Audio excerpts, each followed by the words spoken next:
Querem evitar uma nova revolta das galinhas verdes. Meu nome é Alexandre Tadeu e esse é o tema do vídeo de hoje. Para quem não sabe, o evento Revoada das Galinhas Verdes aconteceu sob o seguinte contexto. Na década de 30, em 1934, em outubro, a ação integralista, sob forte influência da ascensão do fascismo europeu na Itália, na Espanha, na Alemanha, sobre a figura do Plínio Salgado, trouxe os trejeitos, os comportamentos, as táticas, estratégias e ferramentas do fascismo europeu. Em sua indumentária, era uma indumentária militar, usavam camisas verdes, por isso Revolta das Galinhas Verdes, eles eram apelidados de Galinhas Verdes por causa da sua indumentária. Marchas, simbologias, comportamentos militares, porque eles marchavam com bandeiras e tudo mais. E né, questão da simbologia, enquanto os nazistas utilizavam uma abraçadeira vermelha com a suástica, os integralistas usavam uma abraçadeira azul com a letra sigma, letra grega sigma. Pois bem, em 1934, eles fizeram uma enorme manifestação na Sé, na Praça da Sé. E em respostas, os movimentos antifascistas fizeram o quê? Responderam. E isso gerou uma enorme batalha campal. Quem estava nesse movimento? Estava o PCB, o PSB na época não era um partido pelego, estavam os trotskistas, estavam os anarquistas, os operariados, enfim, a classe trabalhadora toda se reuniu para confrontar o integralismo. Houve uma batalha campal, morreram pessoas, a polícia não conseguiu conter o excesso de massa, o volume de massa de pessoas, e isso acabou que os integralistas saíram voando. Esse relato é contado nesse livro do Fulvio Abramo, A Revolta das Galinhas Verdes. Surpreendi com essa leitura, é uma leitura fácil, uma leitura histórica, essencial para compreender a atuação antifascista aqui no Brasil, nos seus primórdios, essencial, indico a todo mundo. Pois bem, por que querem evitar isso? Primeiro vamos lembrar uma coisa, gente. A quem vai no ato amanhã mudou o local. O Ministério Público, na calada da noite, definiu um protocolo que não pode haver movimentos antagônicos concentrados no mesmo ambiente. Então, o ato antifascista que será amanhã, que reunirá a Frente Povo Sem Medo ligado aos movimentos de ocupação no centro, as torcidas organizadas antifascistas, os movimentos sociais, os movimentos antirracistas, o movimento de cultura negra, os partidos de esquerda, serão feitos no Largo da Batata. E por quê?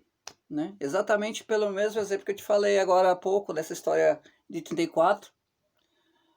Sabemos que é um chamado muito forte e com certeza muitas pessoas ocuparam as ruas.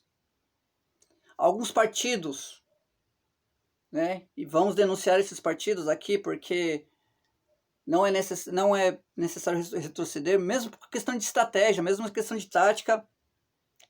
Eu acredito que a ocupação de ruas é algo essencial, e eu vou dizer o porquê daqui a pouco. Mas primeiramente vamos citar o PT, PDT, que já é um partido que tá pelego pra caralho depois da morte do Brizola. O PSB, que devia seguir o mesmo exemplo do PPS e mudar o seu partido, e mudar toda a sua ideologia, porque de socialista não tem nada. E a Rede de Sustentabilidade, que já é um partido de centro, eu considero um partido de centro, nunca considero um partido de esquerda, indicaram as suas militâncias para não fazerem frente aos movimentos de rua. Sobre qual pretexto? E aí entra um conflito de retóricas que eu gostaria de deixar claro aqui qual é o meu posicionamento e o que eu acredito.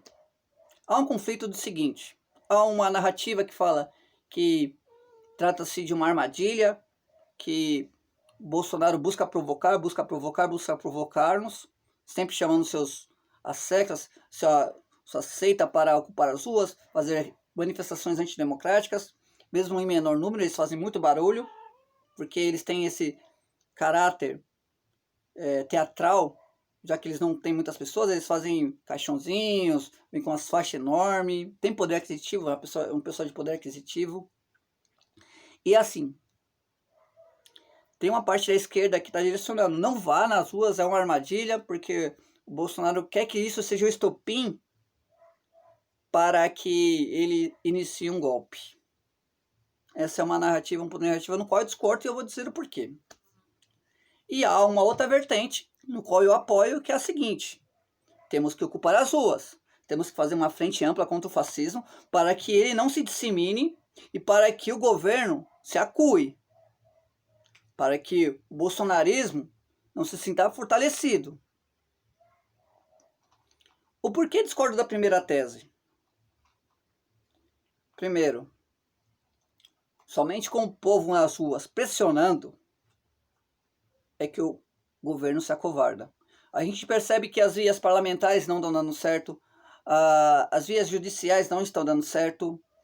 Estamos vendo a Câmara dos Deputados, o Supremo calado frente a todas as arbitrariedades do governo, da figura do Jair Bolsonaro, e não tomam medidas nenhuma.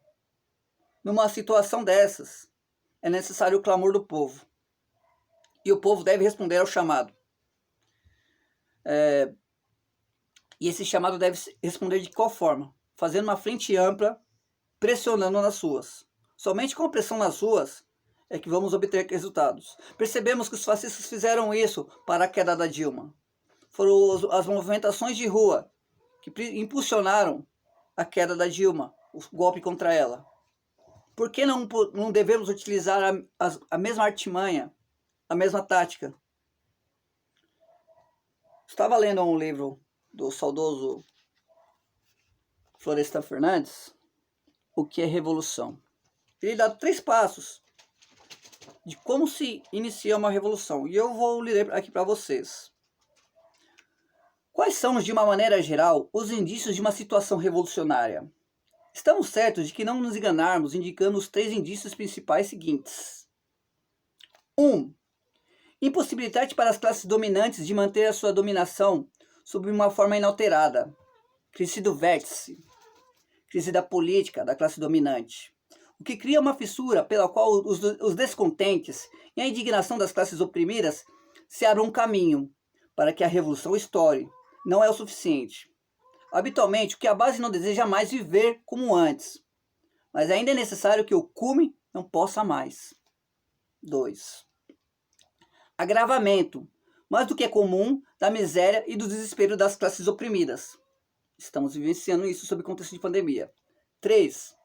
Intensificação acentuada pelas razões indicadas acima das atividades das massas, que se deixam pilhar tranquilamente nos períodos pacíficos, mas que, no período tempestuoso, são empurradas, seja pela crise do seu conjunto, seja pelo próprio vértice, para uma situação histórica independente. Vejam só, as classes dominantes estão acuadas, estamos num contexto de pandemia, e as classes dominantes, elas não estão vendo sendo efetivada o seu projeto de governo. Eles são neoliberais e está sendo feito um projeto de governo ultraliberal, que as classes dominantes, elas veem que isso é um erro de estratégia do governo e tentam, de uma forma ou outra, tomar o poder. Então há um conflito entre as próprias classes dominantes. Segundo, então elas não estão conseguindo manter o poder. Agravamento da crise.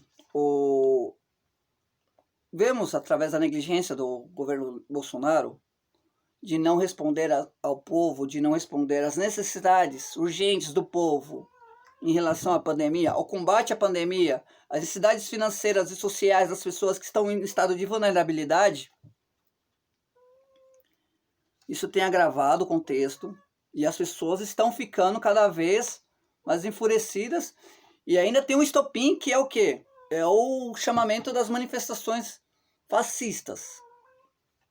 Pois bem, E isso tem intensificado, acentuado, e as massas estão começando a responder. É um movimento de massas, não é um movimento de lideranças partidárias. É as massas que estão correspondendo às suas. Eu já fiz um vídeo anteriormente sobre os erros que não devemos cometer sobre 2013, sobre as lições que devemos aprender em 2013, e espero que dessa vez tenhamos aprendido. E mais do que necessário, é uma obrigação nossa ocuparmos as ruas, para que as galinhas verdes voltem para as gaiolas, né? Para que corram de nós. E é isso, meu pessoal. Vamos à vitória e não temamos a repressão. Estamos na luta.